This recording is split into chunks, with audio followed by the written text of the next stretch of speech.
काय सूर्यकोटि समप्रभं निर्विघ्नं पूर्णदेव सर्वकार्येषु सर्वदा सर्वमंगल मांगल्ये शिवे सर्वार्थ साधिके शरणत्र्यंबके गौरी नारायणे नमस्ते। सर्वमंगल मांगल्ये शिवे सर्वार्थ साधिके शरणत्र्यंबके गौरी नमस्ते। मनोजवं मारुततुल्यवेगं जितेन्द्रियं बुद्धिमतां वरिष्ठं श्रीराम शरणं। हरि ओम यो शांतिरंतरिक्षं शांति पृथ्वी शांतिलाभा शांतिरुपदया शांति वनस्पतयः शांतिर्विश्वे देवाः शांतिर्ब्रह्म शांति सर्वं शांति शांतिरेव शांति सामा शांति। हरि ओम तस्मै ब्रह्मार्पणमस्तु। हरि ओम शांतो वरदो स्वस्तिरवो स्वप्रतिष्ठो हरे नमः हरे नमः हरे नमः। आज या पवित्र आणि शुभमंगल प्रसंगी अत्यंत पावन आणि क्षेत्राच्या स्थानावर अत्यंत पुनीत असा परिसर महाराष्ट्र क्षेत्रभूमी एवढी पावन पवित्र आहे की ज्या भूमीचा गौरव संपूर्ण जगतामध्ये चालू आहे।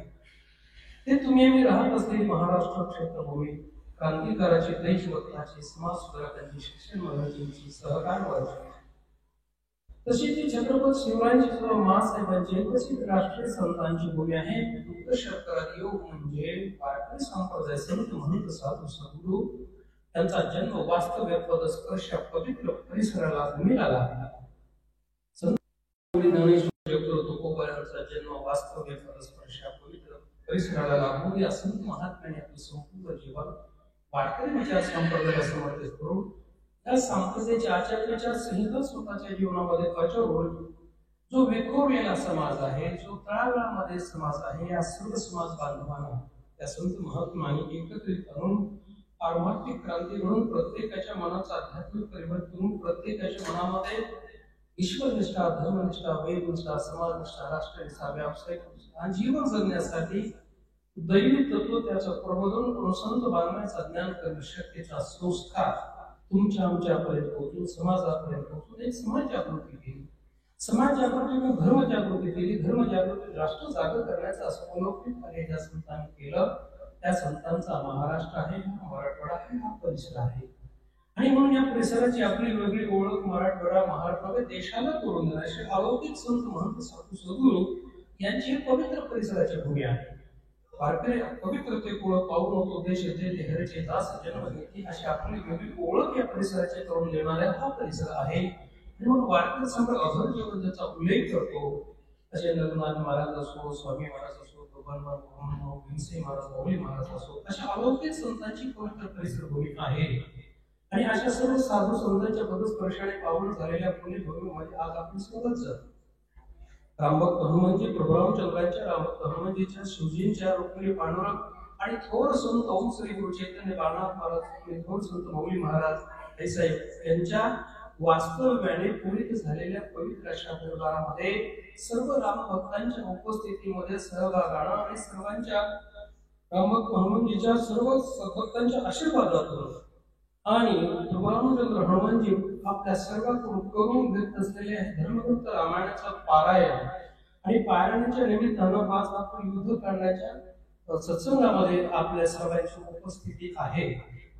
आणि उपस्थितीमध्ये असलेल्या सर्वांचा जर विचार केला तर ज्ञानव्रत आहेत वयोव्रत आहेत तपोव्रत आहेत भूषवृत्त व्रत आहे सामाजिक सामाजिक राजकीय संस्कृती आध्यात्मिक संत महंत साधू सद्गुरू या सर्वांची उपस्थिती सर्वांचा सहभाग सर्वांच्या आशीर्वादातून आणि ज्यांच्या अथक परिश्रमातून आज आपण या धर्मग्रंथांच्या सत्संगामध्ये आज आपल्याला या धर्ममंडपामध्ये सौभाग्य प्राप्त झालेलं आहे। आणि अशा आपल्याला सर्वांना सौभाग्य प्राप्त होऊन हा धर्मग्रंथ रामायणाचा परमार्थाचा हनुमानजीचा प्रभुरामचंद्राचा आशीर्वाद परमार्थाचा आपल्याला ज्यांच्याद्वारा प्राप्त होतो आहे ज्यांच्या अथक परिश्रमातून आज आपण या दरबारामध्ये उपस्थित आहोत। ज्यांनी या धर्मग्रंथ ऑनलाईन रामायणाची सुरुवात केली असे ज्यांनी संपूर्ण जीवनच रामायण ग्रंथाला समर्पित करून लोकप्रबोधनाच्या कार्याच्या द्वारे त्यांचं विश्व कल्याणाचं ज्यांचं कार्य आहे कथेच्या माध्यमातून असे सर्वांना सुपरिचित असणारे दैवत्यकारण कर्मपूज्य गुरुदेव चोपले परमेश्वर बाबा शिंदे त्याच पद्धतीने या ठिकाणी बसलेले सर्वच रामायणाचार्य आहेत सर्वच कीर्तनकार आहेत आणि सर्वच रामायणाला समर्पित असं ज्यांचं व्यक्तिमत्व आहे। आज खरं म्हणजे आपल्या सर्वांच्या पूर्व पुण्यमय ज्यांच्या दर्शन आशीर्वाद सत्संग जीवनामध्ये घडतो आहे, ज्यांनी आपलं संपूर्ण जीवनच रामायण धर्मग्रंथाला समर्पित करून या संप्रदायाच्या माध्यमातून फार मोठं प्रसार आणि प्रचाराचं कार्य संपूर्ण जगतामध्ये ज्यांचं चालू आहे, अशा अनेक भगवत प्रेमींची उपस्थिती आहे. अनेक दुग्धशर्करा म्हणजे नरसिंह जयंतीच्या पर्व काळावर आपल्याला हा परमात्माचा आशीर्वाद प्राप्त होतो आहे आणि सर्वांचा दर्शन सत्संगाचा आशीर्वाद प्राप्त होतो आहे. अशा अनेकांची भगवत प्रेमींची साधकांची असलेली उपस्थिती आहे. त्याच पद्धतीने हरिभक्त पारायण कर्मयोगी आपले काटवडे महाराज आहेत, रसाळ गुरुजी आहेत, अनेकांची उपस्थिती मला नावं आहेत. त्या सर्वांच्या उपस्थितीत सहभाग होत असलेला नृसिंह जयंतीच्या पर्व काळावर हा सत्संगाचा फार मोठा साधूंचा सत्संगाचा मेळावा आहे आणि या मेळाव्याचा आशीर्वाद आपल्याला सर्वांना प्राप्त होतो आहे. आपला सगळ्यांचा प्रयत्न आज जगतामध्ये चालू आहे तो सुख मिळवण्यासाठी आणि त्याच्यासाठीच आपण केलेली भौतिक प्रगती आहे. भौतिक प्रगतीची तुम्हाला सर्वांना गरज आहे, पण जीवन जगण्याच्या वस्तू या भौतिक प्रगतीतून मिळतात. अन्न असेल, वस्त्र असेल, निवारा असेल, आरोग्य असेल, आणि म्हणून आपण भौतिक प्रगतीचं स्वागत केलं पाहिजे. आणि हे स्वागत करत असताना ज्या वस्तूची तुम्हाला गरज आहे जीवन जगण्यासाठी, त्या वस्तू ज्या भौतिक प्रगतीतून मिळतात ती वस्तू आहे धन. आणि म्हणून धनाचं सुद्धा आपण स्वागत केलं पाहिजे. कुठल्याही संतांनी कुठल्याही शास्त्राने धनाचा निषेध केलेला नाही. उलट जगद्गुरु तुकोबार तुम्हाला धन जोडायचं सांगतात. जोडून या धन उत्तम विकार विलास विचारायचे उत्तमाचे किती उत्तम भोगी लक्षणात आहे. पण धन ते जोडावं कसं, जोडले तर धनाचा सदुपयोग कसा काय, याचं उत्तर या वचनामध्ये आहे. धर्माला धरून धन कमवलं आहे, त्या धनाचा समाज सदुपयोग केला, प्रमाण केला, सात्विक कार्यात खर्च केलं, हे धन सुद्धा समाजाला बहुत आनंद प्राप्त करून देणारं ठरतं. अधर्मानं धन कमवलं आहे, त्या धनाचा समाजाचा दुरुपयोग केला, बिडी काडी सिगरेट मांसाहार सत्य व्यसनामध्ये घालवत बसलो तर हे धन आपल्याला अधोगतीला सुद्धा घेऊन जाणारं ठरतं. म्हणून जेवढी गरज आज भौतिक प्रगतीची आहे, तेवढीच गरज आज या संत महात्म्यांच्या वचनाच्या सत्संगाच्या ग्रंथाची गरज आपल्याला आहे, ग्रंथाच्या विचाराची गरज आहे. आणि म्हणून व्यवहारामध्ये प्रत्येकाला आधुनिक तंत्रज्ञानाच्या विचाराचे स्वागत करावं, संतांच्या विचाराचं, ग्रंथाच्या विचाराचं आपण स्वागत केलं पाहिजे. नवे दोन्हीच्या विचाराचा समन्वय घेऊन आपण व्यावहारिक जीवन जगलं पाहिजे. आपण सत्संगाचे विचार बाजूला ठेवले, ग्रंथाचे संत महात्म्याचे सात्विक विचार बाजूला ठेवून झालेली जीवनामध्ये तुम्हाला भौतिक प्रगती भोगाकडे घेऊन जाणारी ठरेल. भोग संस्कृती जर तुम्हाला झडली तर त्यातून अनेक प्रश्न निर्माण होतात. तसा आज तुम्हाला नव्हे जगाला भेडसावणारे प्रश्न निर्माण होऊन पाहत आहे. तो प्रश्न म्हणजे हे मानवी जीवन व्यसनाधीन पाहत आहे. आणि सामाजिक जीवन जर व्यसनाधीन झालं तर त्या समाजाचे विचार विकृत व्हायला वेळ लागणार नाही. आणि समाजाचे विचार जर विकृत होऊ लागले तर हा सर्व समाज पारमार्थिक विचारापासून, सात्विक विचारापासून दूर जाण्याची फार मोठी भीती आहे. आणि म्हणून समाज पारमार्थिक सात्विक विचारापासून दूर जर गेला तर त्यामध्ये व्यापक गणित आहे. आपलं स्वतःचं गणित आहे, पण आपल्या कुटुंबाचं, गावाचं, परिसराचं, देशाचं, जगाचं गणित यामध्ये आहे. म्हणून आज आपल्याला वर्तमान स्थितीमध्ये विज्ञानाच्या अत्यंत प्रगतिशील युगामध्ये, भोग समृद्धीच्या युगामध्ये हे वैश्विक गणित जर टाळायचं असेल तर प्रत्येकानं साधू जीवन डोळ्यासमोर ठेवून आपण व्यावहारिक जीवन जगलं पाहिजे. कारण साधूंचे आचार, विचार, उपचार, संसार, व्यापार, उद्योग प्रत्येक कृतीचं स्मरण हृदयाचं परिवर्तन करते. कारण विश्ववंदनीय जीवन जर कोणतं असेल तर संत जीवन आहे. जग समर्पित जीवन जर कोणतं असेल तर ते संत जीवन आहे. जगाच्या कल्याणात संतांच्या होती देह कष्ट घेती. संत महात्म्यांचं जीवन हे देह तुमच्या आमच्या देह कष्ट होता जगताच्या कल्याणासाठी. आणि एवढं कष्टपूर्ण जीवन जगून, तपश्चर्याचं जीवन जगून या भारत देशाला लाभलेली भारतीय संस्कृती आहे. भारतीय संस्कृतीचे धर्मग्रंथाचे विचार आहेत. आणि या सर्व धर्मग्रंथाचे विचार स्वतःच्या जीवनामध्ये अनुभव घेतात. सर्व धर्मग्रंथाच्या तत्वाच्या जीवनामध्ये अनुभव घेतात. आणि आलेला हा अनुभव जगाला देणारा संत महात्मा प्रत्येकाच्या जीवनामध्ये यावा, भेटावा, नव्हे कळावा. आणि अनुभव आले अंगात या जगावे कसे. म्हणून जगतामध्ये आपल्या भारत देशाची पत आहे, आदर आहे. म्हणून जग आपुलकीने बघत आपल्या भारत देशाकडे बघत आहे. कारण जग व्यतिरेक्याच्या विचाराच्या सावकाखाली खूप पाहत आहे. आणि त्याला तारणारा विचार विश्वातला कोणता जर असेल तर भारतीय संस्कृतीच्या धर्मग्रंथाचाच विचार करू शकतो. आणि म्हणून भारतीय संस्कृतीच्या धर्मग्रंथामध्ये अनेक धर्मग्रंथ आहेत. ज्ञानेश्वर आहे, गाथा आहे, भागवत, रामायण धर्मग्रंथ आहे. म्हणून रामायण धर्मग्रंथाच्या आचार विचाराप्रमाणे जगातल्या कोणत्याही मानवी जीवनात जर जगलं तर त्याचं परम कल्याण आहे. म्हणून या मानवी जीवनाच्या जगताच्या कल्याणासाठी या धर्मग्रंथाच्या विचाराची जगाला फार मोठी गरज आहे. आणि हे रामायण धर्मग्रंथाचे विचार आपण सगळेजण महाराजांच्या उपस्थितीमध्ये सत्संगामध्ये आपण सगळेजण मिळून ऑनलाईनच्या माध्यमाच्या द्वारे या रामायण धर्मग्रंथाचे विचार जगतापर्यंत पोहोचतात. हे वैश्विक विश्व कल्याणाचं एक साधन रामभक्त म्हणजे आपल्या सर्वांकडून करून घेत आहे. आणि निश्चितच आहे पुढे रामभक्त हनुमानजीच्या कृपाशीर्वादाने महाराजांच्या अथक परिश्रमाच्या माध्यमाच्या द्वारे ऑनलाईनच्या माध्यमाच्या द्वारे या धर्मग्रंथाच्या रामायणाचे विचार आपल्याला सर्वांना प्राप्त होऊन आपल्या जीवदशेचा भाग भक्ती प्रेमाची सुखाची अनुभूती आपल्या प्रत्येकाच्या जीवनामध्ये प्राप्त व्हावी अशी मी प्रसंगी अपेक्षा व्यक्त करतो. आणि हे पारमार्थिक कार्य करण्यासाठी महाराजांना आणि आपल्या सर्वांना दीर्घ आयुष्याचे ऐश्वर्य प्राप्त हो आणि आपल्या सर्वांचं विश्वाचं कल्याण या धर्मग्रंथाच्या माध्यमाच्या द्वारे व्हावं अशा पालक पोलीस संस्थांच्या वतीने मी आपल्या सर्वांना हार्दिक शुभेच्छा देतो. आणि थोर संत माऊली महाराजांचं येणारं वर्ष हे रौप्य महोत्सवी वर्ष असल्यामुळे त्याचं औचित्य साधून आंतरराष्ट्रीय ख्याती घेत असणारे पंडित श्री प्रदीपजी मिश्राजी यांची शिवकथेचं आपण आयोजन केलेलं आहे. त्या शिवकथेच्या श्रवणाचा आपण हरण महोत्सवाचा आपण ऐकण्याचा श्रवणाचा आणि महाप्रसादाचा लाभ घ्यावा मी आपल्याला सर्वांना विनंती करत आहे. आणि याही पुढे व्यापक प्रमाणामध्ये महाराजांच्या माध्यमाच्या द्वारे आणि आपल्या सर्वांच्या सहभागाने व्यापक प्रमाणामध्ये या रामायण ग्रंथांचं पारायण सगळ्या जगतामध्ये घडावं आणि त्याचा लाभ सर्व दूर व्हावा आणि विश्वाला शांती प्रदान व्हावी या धर्मग्रंथाच्या विचाराच्या माध्यमाच्या द्वारे ज्याची आपल्याला सर्वांना गरज आहे ते कार्य वैश्विक कल्याणाचं कार्य महाराजांच्या आपण व्यापक प्रमाणे उत्तम होत राहू आणि त्याचा लाभ आपल्या सर्वांना प्राप्त होतो अशा हार्दिक पुनश्च शुभेच्छा देतो. आणि आपलं जसं भौतिक वैभवामध्ये उत्तरोत्तर वाढ होत आहे तशी आपली पारमार्थिक वैभवामध्ये सुद्धा उत्तरोत्तर वाढ होत राहू. आपल्या भौतिक आणि परमार्थाच्या प्रगतीतून जगाला समाधान लाभेल अशा विश्व शांतीच्या साधना धर्मग्रंथ रामायणाच्या पारायणाच्या आपल्या सर्वांकडूनच घडवत अशा शुभ संकल्प या ठिकाणी समर्पित करतो. आणि आपल्या सर्वांच्या आज्ञेनं मी 5 ओव्या घेतो आणि माझी सेवा समाप्त करतो.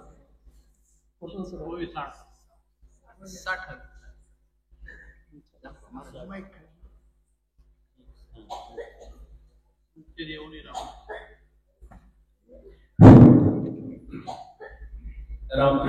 देऊनी रावणासी भेटून दशरथासी दिव्य घेऊन सीतेसी युद्ध कांडासी संपविले. आत्मरूप गणेश स्मरण सकळ विद्येचे अधिकरण तेची बंधू श्री चरण श्री गुरुचे ते नमस्कारोने आता मस्तक हे पायावरी तुम्हा सर्व वारकरी संतांची. आपला युद्धकांडामध्ये असणारा हा अध्याय अखेरचा अध्याय 92 नंबरचा अध्याय म्हणजे रामायणामधील 6वं कांड आज पूर्णत्वेकडे गेलेला आहे. आणि आजचा हा योग असा ह्याला काय म्हणावं हे कळत नाही नेमकं. कसला योग आहे हा, दुर्लभ आहे हा. आणि तो आपल्याला या ठिकाणी या सर्व रामभक्त बीड जिल्ह्यातील रामभक्ताच्या वतीनं विशेष करून रुद्राक्ष महाराजांच्या वतीनं हा प्राप्त झालेला आहे. आणि या हनुमान मंदिरामध्ये दादांचं जिथं अधिष्ठान होतं ते दादा इथं राहत होते हे असं आम्हाला आता सांगितलं सर. आणि या अधिष्ठानावरती आणि ही रामकथा इथपर्यंत या दरबारापर्यंत येऊन पोहोचली. तसं पाहता ही घरी बसून असतं दररोज. कुठं मठामध्ये जायचं नाही, मंदिरामध्ये जायचं नाही, घर बसल्या भावात रामायण असं याचं नाव आहे. स्वयंपाक करत करत आमच्या माता भगिनी ऐकतात, भोजन करत करत धार काढत काढत सगळे शेतकरी ऐकतात. अशा प्रकारचा चाललेला हा कार्यक्रम आहे. पण सत्संगती त्याच्यामध्ये घडत नाही. आणि ती सत्संगती घडावी आणि अशा एखाद्या साधू पुरुषाच्या सानिध्यात घडावी हा हेतू मनामध्ये बाळगून या बीडकर जिल्हावासियांनी हे स्थान निवडलं. म्हणून त्यांचं पुन्हा एकदा मी आभार मानतो. आणि या ठिकाणी आपण आल्यापासून सकाळपासून हे सगळं पाहिलं, मन हृदय भरून आलं. तात्या तुम्हाला तर नुसतं आम्ही नावच ऐकत होतो, प्रत्यक्ष तुमच्या दर्शनाचा योग आम्हाला यांनीच घडवून आणला ठरतं. म्हणून ह्यांना द्यावे तेवढे म्हणजे धन्यवाद थोडेच आहेत. आणि इथपर्यंत येऊन पोहोचलो आणि पुन्हा योगायोग आणखी पैठणच्या शक्तीमध्ये नाथबाबांचे वंशज ते त्या ठिकाणी वाचायला बसले आणि मला तिथं सांगायला बसवलं. आणि काय आता तर काय कुणी ठरवलं काय केलं काय माहिती, पटकन हाक मारली की या म्हणजे. आणि तात्या आले, काय म्हणजे हृदय भरून आलं. आणि त्या तात्यांच्या जोडीला बसण्याची पात्रता तर माझी आहे का बरं, पण या रामायणाची संगत केल्यामुळं यांच्या जोडीला बसण्याची पात्रता ती कुणी घडवून आणली तर या ग्रंथानं, या धर्मग्रंथानं, या सदग्रंथानं, या संत विचारानं. आणि म्हणून त्यांच्या जोडीला असं म्हणणार नाही, पण त्यांच्या सेवेला बसणं म्हणून मी पसंत करेन. आणि म्हणून त्यांच्याबरोबर सेवा करण्याची संधी या ठिकाणी प्राप्त झाली. असो, आधी किती जरी बोलत बसलो तर हे रामायण हे न सरणार हे धन आहे. वाचलेली जी ओवी आहे तात्याने, ती ओवी काय सांगते, या ठिकाणी 60 नंबरची ओवी आहे, मुक्ती देऊन मुक्ती देवणी. म्हणजे प्रत्यक्ष परमात्मानं काय केलं, मुक्ती प्राप्त करून घ्यायची असेल तर ज्ञानानंच मुक्ती सांगितली. पण इथं मात्र नाथबाबांनी नामानं मुक्ती सांगितली. इथं नामातून मुक्ती प्राप्त होती, असं कुठला संप्रदाय पास करत नाही नामानं मुक्ती. ज्ञानानंच मुक्ती म्हणतात सगळीकडे. इथं मात्र तसं नाही. इथं काय सांगितले नामानं मुक्ती, पहिल्या अध्यायातली पहिली ओळ आहे, फेडावया देवाची साखळी, स्वधर्म वाढवावया वाढी, नामे मोक्षाची उभवावया गुढी, सूर्यवंशा गाढी दशा आली, नामानच मोक्ष. हे फक्त रामानच सांगतं. आणि तेच या ठिकाणी सांगितलं, नामानच मोक्ष परमात्मानं कुणाला दिला तर रावणाला दिला, अनेकांना दिला, मुक्त केले राक्षस असं सांगितले. मुक्त केले राक्षस, पशुकुळ उद्धरिले, मुक्त केले राक्षस. पशुचाही उद्धार केला, वानराचा केला, रिसाचा केला, भिल्लाचा केला, सर्व जात्या सर्वांचा केला, विराटाचा केला आणि राक्षसही मुक्त केले. आणि रावणालाही मुक्ती दिली. तो त्याचा हेतू होता, तो हेतू त्याचा सफल झाला. अशा प्रकारचं गोड रामायणाची कथा या कांडामध्ये झाली. दशरथाची भेट घेतली, सीतेचं दिव्य घेतलं, सीतेला आपल्यामध्येच होती. वास्तविक कथा लौकिक अर्थानं त्यांनी नेली होती, कथाभाग सगळ्याला माहित आहे. त्या सीतेचं दिव्य घेऊन प्रभू रामरायाबरोबर सीता मातुश्री आल्या आणि या कांडाची सांगता झाली. विमानी वैश्वनी त्वरेसी गेले रामेश्वर मासी, भेटोनिया अगस्तीसी युद्धकांडासी संपविले. सीतेचं दिव्य घेतल्यानंतर प्रभू रामरायाला अयोध्येला जाण्यासाठी परतीचा प्रवास सुरू झाला. रामेश्वराच्या ठिकाणाहून प्रभू रामराय येताना पायी आले आणि अयोध्येला जाताना मात्र विमानात बसून गेले. आम्ही एक असा विचार केला, संकल्पना आहे म्हणणार, एक नियम केला की विचार असा चाललाय आमचा, हे सगळे राम भक्त आहेत आपल्या महाराष्ट्रात.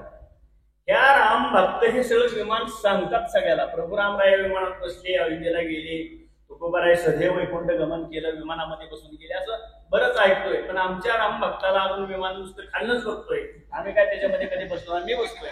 पण माझी एक अशी इच्छा आहे तात्या, या ठिकाणी बोलून दाखवतो आता ते. या वेळेला आता हे 6वं पारायण सुरू करायचं आहे रामायणाचं, आणि 6व्या पारायणाच्या लक्ष्मण शक्तीची तारीख काढायची आहे. आणि जेवढे येणारे आहेत शक्तीला, अयोध्येला शक्ती करायची आहे, आणि त्या शक्तीला सगळे विमानाला न्यायचे. अशा प्रकारचा एक संकल्प विचार चाललाय. सगळे विमानाला न्यायचे आणि जोडीनं न्यायचे. प्रभू रामराय एकटे गेले का? जोडीनं गेले. रात्री मला दोघं तिघं म्हणजे आम्ही एकटे इथे यायला लागलो असं म्हणून, तसं नाही म्हणलं. अगस्त्य ऋषीनं प्रभू रामरायाचं दर्शनच नाकारलं. सीता नाही म्हणजे, सीता असेल तर रामाचं दर्शन, नाहीतर रामाचं दर्शन नाही घेणार म्हणजे. म्हणून आपण सुद्धा आता आपल्या सीता घेऊन, आपल्या लक्ष्मीबाई घेऊन विमानामध्ये बसून अयोध्येला पुढच्या लक्ष्मण शक्तीला जायचा आपण एक विचार करतोय, उच्चार करतोय. आता पुढे विचार करू आणि ते आचरणात आपण आणू आणि तात्याला आपण बोलू आणि मग नंतर आपण पुढे माहिती सगळे करू, असा एक विचार आहे हा. आणि काहीच अवघड नाही जाते. एक 5 महिने पैसे भरले ना अगोदर तर रेल्वे एवढ्याच पैशात विमानात जाते. आम्ही गेल्या वर्षी जाऊन आलो तसं, आणि पैसे लागत नाही. कधी हौस फिटणार या जीवाची. हे रामायण सांगणारे सगळे मंडळी आमचे काही खेड्यातले आहेत सगळे. गाईच्या धारा काढायच्या, दाळ धरायची, कोऱ्या फावडं, हेच त्यांचं सगळं उद्योग आहे. मी ह्यांना कोण विमानात बसवणार आहे. आणि आमचं असं आहे, आतापर्यंत आम्ही 6 वर्षामध्ये 1 रुपयाच्या कोणाच्या विद्यामध्ये नाही. निष्काम सेवा आहे, निष्काम. श्रीफल सुद्धा आम्ही कोणाला देत नाही आणि कुणाचं काही घेत नाही. असा जर काही कुठं खर्च केला तर तुमच्या तुम्ही करा, तुमच्या तुम्ही मिळवा. कोणी पंगत द्या, कोणी काय द्या, कोणी काय द्या, तिथल्या तिथं फार असं आतापर्यंत सगळं 6 वर्षातले उत्सव झालेत. आणि तशाच प्रकारचा हा सुद्धा उत्सव ज्याच्या त्याने आधार कार्ड द्यायची, सगळी एकत्रित करायची, त्या एजंटला द्यायची. 5 महिने अगोदर तिकीट केल्यावर कमी पैशात निघतात. तुमच्या मोबाईलवरती तिकीट नंबर पैसे सगळे येतात, तुमचे किती गेले काय. आणि पुन्हा येताना 7 दिवस ठेवायचे आणि येताना रेल्वेचे तिकीट आपण काढायचे. कुणाच्या हातात रुपये द्यायचा नाही. यात्रेकडून लुटायला घेतली सगळ्या महाराष्ट्रात, कुणाच्याच हातात पैसे द्यायचे नाही. आपणच आपली तिकीट विमानाची काढायची. सगळी आयडिया आपल्याकडे आहे, आपण ते सगळं केलेलं आहे. आणि असं आपण या आजच्या दिवसावर बोललो की विचार आणूया आणि ते आचरणात आणण्याचा प्रयत्न पुढे करूया. एवढंच या निमित्तानं बोलतो. रामकृष्ण हरी. भेटोनी भारद्वाजासी सवेची भेटोनी भोकासी देवनिया समाधानासी युद्धखंडसी संपविले. त्या ठिकाणी प्रभुराम रायाने अगस्तीची भेट घेतली. सीता लक्ष्मण सगळे विमानामध्ये बसले. भारद्वाज ऋषीच्या आश्रमामध्ये आले. भारद्वाज ऋषीचा आश्रम आल्यानंतर सीतेला सांगितलं, पाहिलंच का तू वर्ण बघ, खाली दाखवलं ते बघ म्हणले. आपण जाताना इथं थांबलो होतो, तुला आठवतंय का? तो वटवृक्ष, हे सगळे चित्रकूट पर्वत हे विमानातून दाखवलं. आणि या आश्रमामध्ये आपण थांबलो होतो, हा तो भारद्वाज ऋषीचा आश्रम. असं सीतेला प्रभुराम रायाने विमानातून दाखवलं आणि हे कांड संपवलं. 14 वर्ष निहाळेसी भरत राहिला नंदग्रामासी भेटोनिया सुबंधूसी युद्धखंडासी संपविले. प्रभुराम रायाने पुढे काय केलं हे सार सांगतायत. प्रभुराम रायाने पुढे सांगितलं, भारद्वाज ऋषीच्या आश्रमापासून विमान पुढे आलं. हे पाहिलंच का म्हणले ते नंदीग्राम, तेही दाखवलं. इथंच आपला असणारा बंधू भरत या ठिकाणी राहिला. 14 वर्ष त्यांनी निरंतर या ठिकाणी राहिले. हे सगळं सांगितलं. हा प्रसंग या ठिकाणी झाला. असे एक प्रसंग या 92वा अध्याय म्हणजे 92वा अध्याय वाटतं काय 92वा अध्याय आणि 72वे. पण या अध्यायामध्ये 92 अध्यायाचं सार आहे हो, हे मला सांगायचं. याचं सार कितीच आहे? 92 अध्यायाचं सार आहे. हे 92 अध्यायाचं सार सीतेला रामाने सांगितलं नव्हे. आपल्याला सगळ्या अध्यायाची आठवण रामरायांनी करून दिली. म्हणजे अवलोकन करा म्हणून सांगितलं, कुठं काय झालं. या कांडाची सांगता आज तात्यांच्या उपस्थितीत झाली. रामे भेटोनी निज मातासे केले व्रत विसर्जनासे अंगीकारोनी निज राजासे युद्धकांडासे. प्रभू रामराय आले आणि प्रभू रामरायाने आल्यानंतर कुणाला भेटले? तिन्ही माताला भेटले म्हणून सांगितलं. का आज नाव सांगितलं नाही, पण पहिलं दर्शन रामरायांनी कैकेयी मातेचं घेतलं आणि परत दुसरं दर्शन त्या ठिकाणी कौशल्या मातेचं घेतलं. आणि कैकेयीचं हृदय भरून आलं. कार्य रामा म्हणले, तुला एवढं म्हणले मी त्रास दिला, तुला वनवासाला पाठवलं, तुझ्या मनामध्ये माझ्याबद्दल काही वाटलं नाही का? तुला येत नाही का? नाही आहे म्हणले. मला जन्म देणारी कौशल्या माता आहे, पण रामायणाला जन्म देणारी तू आहेस. आणि म्हणून कैकेयीनं रामायणाला जन्म दिला आणि कौशल्यानं रामाला जन्म दिला. प्रभू रामरायांनी हे सीतेला सांगितलं. विमानामध्ये बसून असं सगळं त्यानं अयोध्येच्या ठिकाणी रामराय उतरले. भरताचा उपवास सोडला, पारणाविधी झालं, रामराज्याचा अभिषेक झाला 83व्या अध्यायामध्ये आणि या कांडाची सांगता झाली.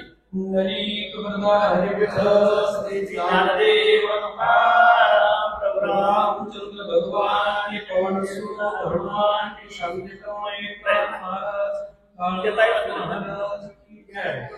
वाचण्याकरता लागले मा ताई वाचून राहिली. ताई वाचून राहिली. 5 झाले, अजून 15 व्हायचे. पाच का वाचले?